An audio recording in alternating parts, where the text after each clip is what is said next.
नमस्कार विद्यार्थी मित्रों, आप सभी का स्वागत करते हैं मौर्य क्लासेस में। विद्यार्थी मित्रों, आज के लेक्चर में हम क्लास 12th का स्टेट चैप्टर नंबर 1 जिसका नाम है सूचकांक, इंग्लिश में कहते हैं उसे इंडेक्स नंबर। तो आज के लेक्चर में बच्चों हम आपको पढ़ाने वाले हैं कुल खर्च की विधि, और दूसरा टॉपिक हम पढ़ाने वाले बच्चों पारिवारिक अंदाज पत्र की विधि। यानी ये दो टॉपिक बच्चों मैं आपको समझाने वाला हूँ। पहले समझ लेते हैं एकदम डिटेल में बच्चों कि कुल खर्च की विधि में।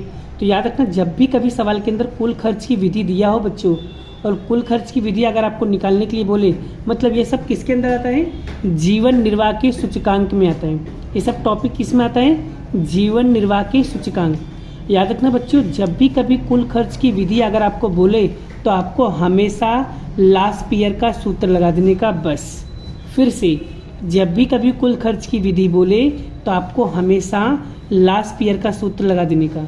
और लास्ट ईयर जब भी लिखा हुआ है तो बच्चों आपके मन में 1000 रुपया आना चाहिए, चांदला। ये 1000 रुपया चांदला के नाम से याद रखना बच्चों, ठीक है। अब ये सूत्र 1000 की मदद से हम सूत्र बनाने वाले हैं। कैसे? तो पहले बच्चों पी क्यू लिख दिया बच्चों। अब आपके मन में आ रहा सर पी क्या होता है, क्यू क्या होता है? बच्चों पी का मतलब होता है मूल्य, क्यू का मतलब होता है मात्रा, और 0 का मतलब होता है आधार वर्ष, 1 का मतलब होता है चालू वर्ष। 0 मतलब पुराना वर्ष, 1 मतलब चालू वर्ष, मतलब नया वर्ष। क्लियर? अब यहाँ पर बच्चों मैंने पी क्यू लिख दिया बच्चों। 1000 रुपया चांदला याद है, तो कैसे लिखोगे बच्चों? यहाँ पर देखो 1 है तो यहाँ पर लिखेंगे 1, फिर 0, फिर 0, फिर 0। ये देखो हमारा सूत्र रेडी हो गया बच्चों। तो इस तरीके से बच्चों आपको ये सूत्र याद रखना है। क्लियर हो गया? तो यहाँ पर P0 का मतलब होता है आधार वर्ष का मूल्य, Q0 का मतलब होता है आधार वर्ष का मात्रा, P1 का मतलब चालू वर्ष का मूल्य, और Q1 का मतलब है चालू वर्ष का मात्रा। बोलो बच्चों, यहाँ तक का सूत्र क्लियर हो गया। आगे बात करते बच्चों अब हम यहाँ पर पारिवारिक अंदाज पत्र की विधि। बच्चों जब भी कभी सवाल के अंदर पारिवारिक अंदाज पत्र की विधि हो तो आपको हमेशा ये वाला सूत्र अप्लाई करना है। I बराबर सिग्मा आई डब्ल्यू बटों में सिग्मा डब्ल्यू। अब बच्चों आपके मन में क्वेश्चन है सर I का मतलब क्या होता है और W का मतलब क्या होता है? I का मतलब होता है सूचकांक और W का मतलब होता है भार। और बच्चों याद रखना, अगर सवाल के अंदर I नहीं दिया है तो I निकालने का सूत्र क्या होगा? P1 बटे में P0 गुणे में 100। और कभी कभी बच्चों सवाल के अंदर W नहीं दिया होता है, तो W नहीं दिया तो W निकालोगे कैसे? P0 Q0। क्लियर हो गया मेरे प्यारे बच्चों? चलिए एक क्वेश्चन मैं आपको कराता हूँ जिससे आपका पूरा कॉन्सेप्ट क्लियर हो जाए। तो चलिए सवाल की शुरुआत करते हैं बच्चों। चलिए बच्चों, स्वाध्याय 1.4 का क्वेश्चन नंबर 2 कराने वाले बच्चों। क्या लिखा हुआ है? खाद्यान्न चीज़ों के मूल्य उपभोग निम्न सूचना पर से पारिवारिक अंदाज पत्र की विधि वर्ष 2014 का सूचकांक ज्ञात करके उसका अर्धघटन करो बच्चों। कौन से मेथड से ज्ञात करना है? पारिवारिक अंदाज पत्र की विधि। तो बच्चों जब भी सवाल के अंदर पारिवारिक अंदाज पत्र की विधि हो तो आपको बच्चों ये वाला सूत्र अप्लाई करना रहेगा। क्लियर हो गया? तो चलिए यहाँ पर देखिए बच्चों और क्वेश्चन को समझते हैं। यहाँ पर बच्चों 2010 दिया, यहाँ पर 2014। तो बच्चों पहले मुझे ये बताओ पुराना वर्ष कौन सा है? पुराना वर्ष ये है, मतलब इसे कहेंगे आधार वर्ष। और बच्चों आधार वर्ष को हम हमेशा क्या मानते हैं बच्चों? यहाँ पर देखिए आधार वर्ष को क्या मानते हैं? 0 मानते हैं। तो यानी यहाँ पर आधार वर्ष को बोलेंगे 0, और नए वर्ष को क्या बोलते हैं बच्चों? 1। चलिए अब बच्चों मात्रा को क्या बोलते हैं? Q, और मूल्य को क्या बोलते हैं? P। चालू वर्ष को क्या बोलते हैं? 1। बस यही सब चीज़ें यहाँ पर लिखना है। अब बच्चों मात्रा मतलब Q, तो यहाँ पर 0 है तो क्या हो जाएगा? Q0। और मूल्य मतलब प्राइस, P मतलब क्या हो जाएगा बच्चों? 0। यहाँ पर मूल्य मतलब क्या होता है? मूल्य, और 1 का 1, यानी ये Q0 हो गया, ये P0 हो गया, ये P1 हो गया। बोलो यहाँ तक क्लियर हो गया मेरे प्यारे बच्चों? बस अब हम क्या करेंगे, आपको पारिवारिक बजट की विधि से सॉल्व करके बताता हूँ। तो चलिए सबसे पहले हम क्वेश्चन की कॉपी करेंगे बच्चों। चलिए बच्चों यहाँ पर मैंने क्वेश्चन की कॉपी कर दिया। आपको बच्चों यहाँ पर ना तो भार दिया है और ना ही सूचकांक दिया है। तो मैंने बताया था ना तो W दिया है और ना ही I दिया था। तो W नहीं दिया तो W निकालने का सूत्र क्या है बच्चों? P0 Q0 और I भी नहीं दिया था तो क्या निकालेंगे P1 अपॉन में P0 गुणे में 100। चलिए सबसे पहले हम W निकालेंगे बच्चों। W कैसे निकालोगे, P0 और Q0 का गुणा करना है। ये रहा P0, ये रहा Q0, मतलब 60 गुणे 15 बच्चों। 60 गुणे 15 करोगे कितना होगा बच्चों, यहाँ पर आएगा 900। क्लियर हो गया। फिर 40 गुणे 32 करो बच्चों, कितना आएगा 1200। फिर 15 गुणे 12 करेंगे कितना आएगा 180। फिर 25 गुणे 50 करेंगे, 25 गुणे 50 करेंगे कितना आएगा 1250। क्लियर हो गया। चलिए अब हम I कैसे निकालेंगे, P1 अपॉन में P0 गुणे में 100। तो बच्चों यहाँ पर देखिए मैं आपको सोल्व करके बता रहा हूँ, एक बता दे रहा हूँ बाकी तो आप कर लोगे बच्चों। P1 कितना दिया बच्चों, P1 दिया है 18 बटे में P0 कितना दिया है 15 गुणे में 100 कितना आएगा बच्चों, तो यहाँ पर आएगा 120। क्लियर हो गया। अब उसी तरीके से दूसरा कितना दिया है 40 बटे में 32 गुणे में 100 कितना आएगा प्यारे बच्चों, बताओ जल्दी कैलकुलेटर में करके, 125 आएगा। उसी तरीके से निकालेंगे दूसरा 14 बटे में 12 गुणे में 100 कितना आएगा बच्चों, तो यहाँ पर आएगा 116.67। ठीक है। चलिए दूसरा क्या है बच्चों 70 बटे में 50 गुणे में 100 कितना आएगा बच्चों, तो इसका आंसर आएगा 140। अब देखिए बच्चों यहाँ पर सारा चीज़ मैंने निकाल दिया। अब आपको क्या करना है बच्चों, I और W का गुणा करना है। ये रहा W, ये रहा I, इन दोनों का गुणा करना है। इन्हें 900 गुणे 120 करेंगे बच्चों कितना आएगा 10,80,000। ठीक है बच्चों, क्लियर। अब उसके बाद क्या करना है, 1200 गुणे 125 करेंगे बच्चों 1,60,000। ठीक है। चलिए फिर उसके बाद बच्चों 180 में 116.67 का गुणा करेंगे तो 2,10,000.6। ठीक है, सॉरी बच्चों। ठीक है। चलिए उसके बाद 1250 में बड़ा 140 का गुणा करेंगे तो 17,000, 1,75,000। ठीक है बच्चों, क्लियर, यहाँ तक समझ में आ रहा है। अब हमें क्या करना है बच्चों, IW का टोटल मानना है। चलिए IW का टोटल मारो बच्चों।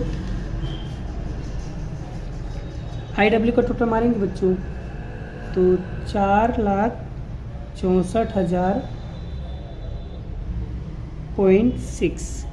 क्लियर। और इसमें बच्चों W का टोटल मारो। W का टोटल मारेंगे कितना आएगा 3,610।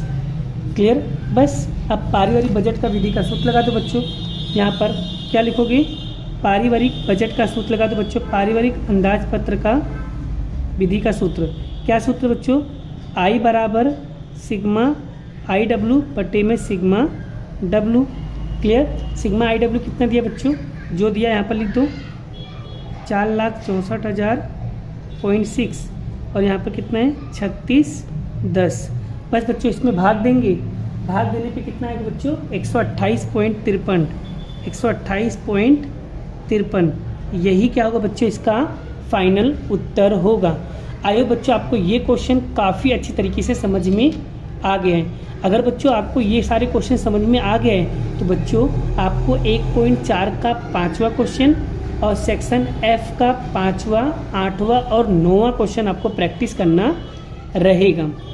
उसके बाद बच्चों आपको, और बच्चों ये वाला क्वेश्चन अब मार्च 18 में पूछा गया था, वेरी मोस्ट IMP क्वेश्चन है बच्चों। उसके बाद बच्चों मैं आपको एक होमवर्क दे रहा हूँ, यहाँ पर उदाहरण का एक सवाल है, उसे भी आपको प्रैक्टिस करना रहेगा। उदाहरण का सवाल है लेकिन बता बहुत ज़्यादा इंपॉर्टेंट क्वेश्चन बच्चों। यहाँ पर उदाहरण नंबर 18 कर लेना। क्या, उदाहरण नंबर 18 कर लेना। उदाहरण नंबर 18 में पारिवारिक बजट की विधि और कुल खर्च की विधि दोनों एक साथ पूछा है, तो दोनों एक साथ सॉल्व कर लेना। क्लियर मेरे प्यारे बच्चों।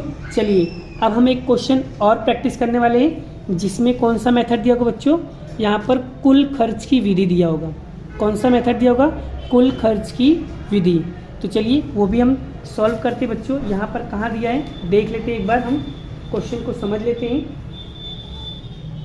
ये रहा बच्चों, यहाँ पर ये देखिए क्वेश्चन नंबर 3 क्या लिखा है बच्चों, निम्नलिखित सूचना पर से कुल खर्च की विधि, क्या बोला बच्चों, कुल खर्च की विधि 2015 के लिए जीवन निर्वाह का खर्च का सूचकांक ज्ञात कीजिए। जीवन निर्वाह का टॉपिक है बच्चों, तो कैसे सॉल्व करेंगे पहले यहाँ पर हम अच्छे से समझ लेते हैं। और बच्चों इसके अंदर थोड़ा बहुत चेंजेस भी करना है, क्या क्या चेंजेस करना है वो भी मैं आपको यहाँ पर सिखा देता हूँ। ध्यान से समझ लेना बच्चों, बहुत ज़्यादा इम्पोर्टेंट टॉपिक है ये। क्लियर? चलिए सबसे पहले बच्चों हम क्वेश्चन को इसी क्वेश्चन के अंदर आपको समझा देता हूँ बच्चों। यहाँ पर देखो बच्चों, सवाल के अंदर अगर ध्यान से देखोगे तो बच्चों आपको हर एक टॉपिक यहाँ पर समझ में आ जाएगा। क्लियर हो गया? चलिए सबसे पहले बच्चों यहाँ पर क्या लिखा हुआ है, क्विंटल, क्विंटल लिखा है। और बच्चों जब भी कभी क्विंटल लिखा हो ना तो क्विंटल में हमेशा 100 से भाग देना होता है बच्चों। तो इसके अंदर हम क्या करेंगे, 100 से भाग देंगे, इसमें भी हम क्या करेंगे 100 से भाग देंगे। क्लियर हो गया बच्चों? तो जब बच्चों इसमें 100 का भाग दोगे तो कितना आएगा इसका उत्तर 12, और इसका कितना आएगा 17 आएगा। क्लियर हो गया मेरे प्यारे बच्चों? यहाँ तक आपको समझ में आ गया है। अब आगे बच्चों देखो यहाँ पर क्या लिखा है बच्चों, यहाँ पर देखो 20 लिखा हुआ है, 20 लिखा हुआ है तो मतलब इसमें हम इसमें क्या करेंगे 20 से भाग देंगे। चलिए इसमें अगर हम 20 से भाग दिए बच्चों कितना आएगा 17, और इसमें हम 20 से भाग देंगे तो कितना आएगा 19 आएगा। क्लियर हो गया मेरे प्यारे बच्चों? आगे बात करता हूँ। तो यहाँ पर देखो लीटर के सामने क्या लिखा है बच्चों 10, तो हम क्या करेंगे इसमें हम 10 का भाग देंगे, इसमें भी हम 10 का भाग देंगे। तो 10 का भाग देंगे तो इसमें कितना आएगा 3, और इसमें भाग देंगे कितना आएगा बच्चों 4 आएगा। क्लियर हो गया? अब बच्चों यहाँ पर देखो दर्जन, बच्चों 1 दर्जन बराबर कितने नंग होते हैं बच्चों 12 नंग होते हैं। 1 दर्जन बराबर कितने नंग होते हैं 12 नंग होते हैं। इसलिए यहाँ पर बच्चों हम किससे डिवाइड करेंगे, यहाँ पर हम डिवाइड करेंगे 12 से, और यहाँ पर भी डिवाइड करेंगे 12 से। तो बच्चों जब इसमें हम 12 से भाग देंगे तो कितना आएगा 1.25, और इसमें डिवाइड करेंगे कितना आएगा बच्चों 2 आएगा। क्लियर हो गया? और मीटर में कोई भी चेंजेस नहीं करना है। अब देखो बच्चों यहाँ पर सब चीज़ें मैंने चेंजेस कर दिया है, अब खाली आपको वैल्यू लिखना है बस। यही चीज़ मेरे को आपको समझाना था बच्चों। हर एक बाकी कुल खर्च में बेटा डायरेक्टली दिया रहेगा, बट इसमें चेंजेस करना था इसलिए बेटा। अब आपके मन में एक क्वेश्चन आ रहा है सर पता कैसे चलेगा कि चेंजेस करना है, तो बच्चों यहाँ पर देखो क्विंटल दिया, यहाँ पर देखो बड़ी बड़ी अमाउंट दी होगी, और यहाँ पर किलोग्राम के सामने यहाँ पर वैल्यू दी होगी, और लीटर के सामने यहाँ पर वैल्यू दी होगी, और दर्जन दिया होगा, तो दर्जन को नंग में अब चेंजेस करना रहेगा। अब बताओ बच्चों समझ में आ गया? चलिए अब इस क्वेश्चन को कैसे सोल्व करना है वो भी एक बार मैं आपको सिखा दूँ। ठीक है, तो चलिए सबसे पहले हम क्या करेंगे, इस चेंजेस के अकॉर्डिंग क्वेश्चन को कॉपी कर लेते हैं बच्चों। चलिए बच्चों यहाँ पर कुल खर्च की विधि सॉल्व करने वाले। और बच्चों मैंने आपको बताया था कि अगर कुल खर्च की विधि बोले तो हमेशा लास्ट ईयर का सूत्र लगाने का, और लास्ट ईयर में क्या याद रखने का 1000 रुपया याद करने का। तो यहाँ पर देखो पी क्यू लिख दिया 1000। देखो बच्चों 1000 याद रखा, अब कैसे लिखेंगे 1 0 0 0, बस रेडी हो गया। अब बच्चों आपका सूत्र कैसे लिखोगे, तो आई बराबर यहाँ पर पी क्यू है ना, गुणे करेंगे बच्चों यहाँ पर 100 1 0 0 0, ये बन गया हमारा सूत्र। कुल खर्च की विधि का सूत्र कैसे निकालेंगे पता चल गया। चलिए सबसे पहले हम इसको कैसे निकालेंगे, P1 और Q0 का गुणा करेंगे बच्चों। ये रहा P1 और ये रहा Q0, मतलब 50 गुणे 17 करेंगे बच्चों। 50 गुणे 17 करेंगे तो कितना होगा 850। फिर 18 गुणे 19 करेंगे बच्चों, कितना होगा 342। फिर 12 गुणे 4 करेंगे, कितना होगा 48। फिर 20 गुणे 2 करेंगे बच्चों, कितना होगा 40। फिर 14 गुणे 16 करेंगे, कितना होगा 224। क्लियर हो गया मेरे प्यारे बच्चों?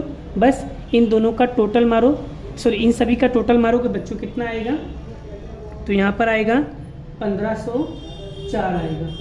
क्लियर हो गया मेरे प्यारे बच्चों? चलिए अब हम P0 Q0 का गुणा करेंगे। ये रहा P0, ये रहा Q0, मतलब इन दोनों का गुणा करना है। तो बच्चों 50 गुणे 12 करेंगे, कितना होगा 600 होगा। फिर 18 गुणे 17 करेंगे बच्चों, कितना होगा 306। फिर 12 गुणे 3 करेंगे, कितना होगा 36। फिर 20 गुणे 1.25 करेंगे बच्चों, 20 गुणे 1.25 करेंगे, कितना होगा 25। और 14 गुणे 12 करेंगे, कितना होगा 168। क्लियर। अब इन सभी का टोटल मारो बच्चों, इन सभी का टोटल मारोगे कितना आएगा 1135। बस अब बच्चों आपको सब कुछ मिल ही गया है। चलिए P1Q0, ये रहा P1Q0 कितनी है बच्चों, लिख दो। और यहाँ पर ये लिख दो, गुणे कर दो 100। बच्चों 1504 में गुणा करेंगे 100 का, भाग देंगे 1135 में, तो बच्चों इसका फाइनल उत्तर कितना आएगा, इसका फाइनल उत्तर कितना आएगा, इसका फाइनल उत्तर आएगा बच्चों 132.51। यही क्या होगा बच्चों, इसका फाइनल उत्तर होगा। आइए बच्चों आपको ये टॉपिक भी काफ़ी अच्छी तरीके से समझ में आ गया है। क्लियर हो गया मेरे प्यारे बच्चों। चलिए अब बच्चों यहाँ पर आपको क्वेश्चन में होमवर्क दे रहा हूँ, वो सारे क्वेश्चन आपको प्रैक्टिस करना रहेगा। ठीक है बच्चों, तो यहाँ पर बच्चों मैं आपको क्वेश्चन दे रहा हूँ, यहाँ पर आपको क्वेश्चन प्रैक्टिस करना बच्चों। यहाँ पर देखो मैं आपको दे रहा हूँ ये वाला क्वेश्चन बच्चों, क्वेश्चन नंबर 5 आपको प्रैक्टिस करना है। ठीक है, इसमें बच्चों क्या बोला है, एक पारिवारिक बजट की विधि बोला है, दूसरा कुल खर्च की विधि बोला है। दोनों मेथड से आपको बच्चों ये वाला सवाल को सॉल्व करना है। कुल खर्च की विधि से भी करना है, पारिवारिक बजट की विधि से भी करना है। तो ये दोनों क्वेश्चन आपको ईमानदारी से प्रैक्टिस कर लेना है। और उदाहरण नंबर बच्चों इसकी तरह है, उदाहरण नंबर 18, उसमें भी दोनों मेथड से आपको करना रहेगा। आइए बच्चों आज के टॉपिक में आपको जीवन निर्वाह से रिलेटेड सारे कॉन्सेप्ट क्लियर हो गए। ठीक है, तो आज से हमारा दोनों टॉपिक क्लियर हो गए बच्चों। पारिवारिक बजट की विधि का भी कॉन्सेप्ट समझ लिया हमने, और कुल खर्च की विधि भी हमने कॉन्सेप्ट समझ लिया। आइए बच्चों उम्मीद करता हूँ आपको सारे कॉन्सेप्ट समझ में आ गया हो। तो बाकी का क्वेश्चन हम नेक्स्ट वीडियो में नेक्स्ट लेक्चर के साथ कराएंगे। अभी के लिए बाय बाय। जय श्री कृष्ण, राधे कृष्ण की जय, जय माता दी दोस्तों।